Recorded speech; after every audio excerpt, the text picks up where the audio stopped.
Welcome into this week's edition of the WIBW Coaches Show. I'm joined by new Junction City High School boys basketball coach Easton Burgardt. Coach, thank you so much for joining me today. Just tell me a little bit about how you're doing. We're doing great. Just got out of practice here, so it's been a good summer with the guys, getting in the weight room, getting in the gym, just really enjoying it right now. So, when you got promoted to head coach earlier this summer, tell me about the excitement. Well, yeah, I think you're always looking for an opportunity, right? Anytime you're in coaching, the dream is to be a head coach. And to be able to do it at a place like Junction City is awesome. Junction City, we talked about it, when you interviewed me the other day, it's been home for me and my family. So just really excited to be a part of this community for kind of the long haul, hopefully.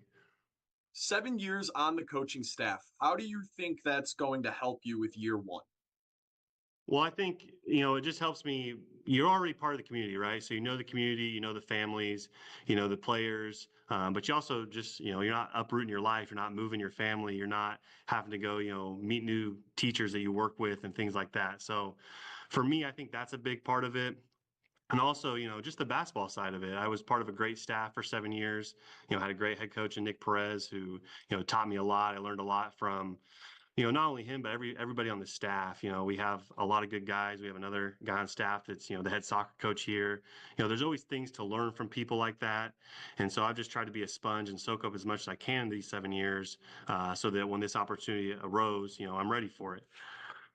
So, tell me a little bit about the the advice that Coach Perez has given you since you've been promoted to head coach. I just think with him, it's all about making sure that you have that relationship with players, but you also have that discipline aspect, right? We know what the standard is at Junction City High School. We know what the standard is as being a Blue Jay basketball player, and making sure that you maintain and hold that standard every day. There can't be a practice session or a weight room session that you come into. You let the guys take it light, and you let them not hold that standard, right? So it's about that accountability piece and that relationship piece together. I think that's been, the best advice that he's given me. With the players that you have coming back, how has that been this summer? I'm sure it's good for them having a coach who they're familiar with being the new head coach, opposed to a completely new staff and system. I think it's been good. I think the guys have responded really well. I think about that junior group as well. They're a group that's going to have to be big for us this year. And, other than Brody Bachman, he's the only one that really played varsity out of that group last year. So you're having a lot of guys move up to varsity, but I know those guys because those are guys I coached on the freshman team for years. Those are guys I spent time with the JV last year. So I think that familiarity helps. I also think just, you're not trying to reinvent the wheel in practice. Yes, I want to kind of, put my own stamp on the program and have the guys help me put my stamp on the program, but it's not a complete, 100% new stuff. It's things that we're doing that are familiar and kind of blending those in with the new things, which I think, help your team come back and be ready to play right away. That's awesome. Tell me a little bit about some of your opponents next season. I know it's a big rivalry with Manhattan. I covered all those games last year. Super fun. Who are some of the teams that you guys already have circled on the calendar for next season? We don't like to look too far ahead, but I think, when you look at a season like this, I think about the Centennial League. The Centennial League, when I got here, it was Topeka West and Seaman and, all those teams, they've kind of left it. And so I think sometimes with the Wichita League, with all the, Kansas City area teams, the Topeka area schools, Junction City, Manhattan, that Centennial League get forgotten about. But I'll tell you, in my experience, every single time, we get step on the floor playing a Centennial League matchup, it's tough. Every single team is well coached. Every single team has players. Every single team is ready to face you, and they've scouted you well. And so I think about those games. I think about, Manhattan obviously is a big rivalry, but I think about playing Topeka Hayden that had our number twice last year. I think about playing Washburn Rule that won the league last year. I think about an Emporia team that's bringing a lot of guys back. I think about a Topeka High team that's, always feisty and scrappy. And in my years has, had some really good teams in the past. And so when you think about that collective whole, where does Junction City fit into that? Well, you're just trying to be competitive every single night. You're trying to bring your best, and you're trying to coach your guys up because across the sideline, there's going to be another coach that's doing a really dang good job with their team as well. You have, like you mentioned, a bunch of kids who haven't played varsity before. How do you prepare them for such a gauntlet of a conference schedule? Well, I think it starts with your leadership. Lavelle Autry's been really big for us this summer. I think he's been a good leader. Obviously has been part of the varsity team since he was a freshman, so he has a lot of experience. And so it's just kind of having him, help those guys prepare. Brody last year played a big role for us. Khalil Walker got a couple varsity minutes here and there, but we have a good junior group outside of those guys. We have a couple seniors like Jackson Hawley that are going to come in for us that maybe weren't a big part of last year's roster, but can be a big part of this year's roster. And so I just think it's upping that intensity level, right? When you step up from the JV court to the varsity court, things happen a little bit faster. Things are a little bit more physical. There's not as much processing time. So I think just getting them ready through reps on the court, but also, we've been playing summer league and things like that. I think that's been great experience, playing some really quality opponents this summer, because if you don't do that, then you're going to fall behind by the time November comes.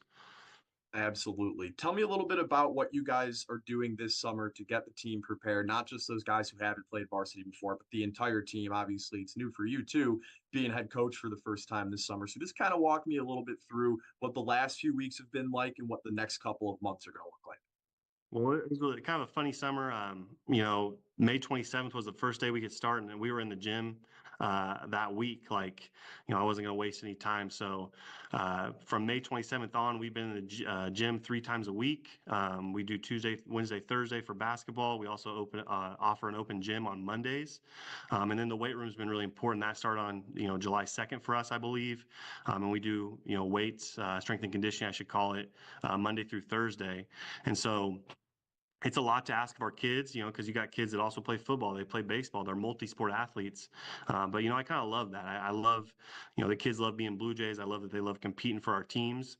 But also, it's just making sure that when we're in the gym, when we're in the weight room, we're not wasting those reps. We're not wasting that court time. We're not wasting that weight room time. We're making sure that we're getting the most out of it, right? That we're, holding each other accountable to our standard. We're not skipping anything.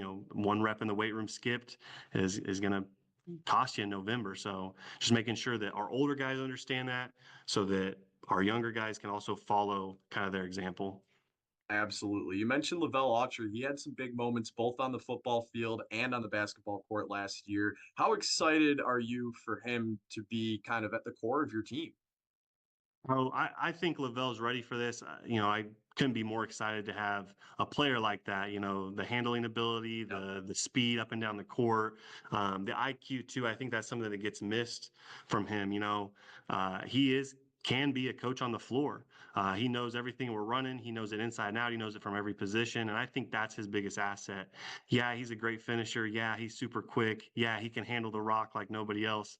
But I also think just that IQ that he brings to the game helps elevate himself, but everybody else around him. And as we try to blend those guys in, I think he's essential to everything that we do this year. What else is essential for you guys to go on to have a successful season? Well, we really just talk about kind of our core four standards. We're going to be together on the court, off the court. We're going to care about each other. We're going to hold people accountable. We're going to be positive with each other. We're going to bring a toughness to the game, both a physical and a mental, toughness. We're going to set hard screens. We're going to rebound hard. We're going to play physical defense. We're also, going to be mentally tough in that regard. Like, we make a bad play, we have a turnover, we miss a shot. It's not about that. Okay. It's about the next opportunity, the next play. And then we're also going to play with confidence. I think that's a big thing I preach to my guys. I don't want it to ever, lend itself to arrogance, but when we can play with confidence, when we can shoot with confidence, handle it with confidence, and just play every possession as a confident team, I think that makes everything better. And then, lastly, we're going to embrace the work. Work is a big part of our core. I want guys to love the work, not, necessarily love the result, because everybody loves the result. That's easy, but love the work that gets you to that result. And I think that's something that we preach every day in practice, and we preach it in the weight room, and we preach it everywhere that we can. And when school starts, we'll preach in the hallways too. Such an awesome philosophy. Last couple of questions for you. How excited are you for that Blue Jay Arena to just be buzzing on a Friday night come the winter? I mean, that is one of my favorite places to cover a high school basketball game, especially when it's packed. Oh my gosh. Oh yeah, I mean, they got the big jumbotron up there that drops down, and all the video work that our AV kids do. Like it just adds an atmosphere to it that's awesome. And then if you've been at, I know that you haven't, but if you've been at school during the day, just the excitement in the hallways, all the kids talking about what their theme for the student section is, and then when you step on that varsity court after you've watched a good JV game, a good freshman game, a good girls game too. Like I think it's just brings a lot of energy. We have a great student section that has some cool themes and brings a lot of energy, and they trash talk a little bit too. And then we have just great fans that fill those bleachers, and so you know definitely imagining it, definitely thinking about it, and can't wait for that opportunity.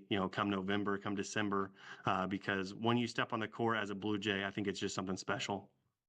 Awesome stuff. That's all the time that we've got today. Coach Easton Burgardt, the new head coach of the Junction City Blue Jays boys basketball team. Thank you so much for joining me on this week's edition of the WIBW Coaches Show.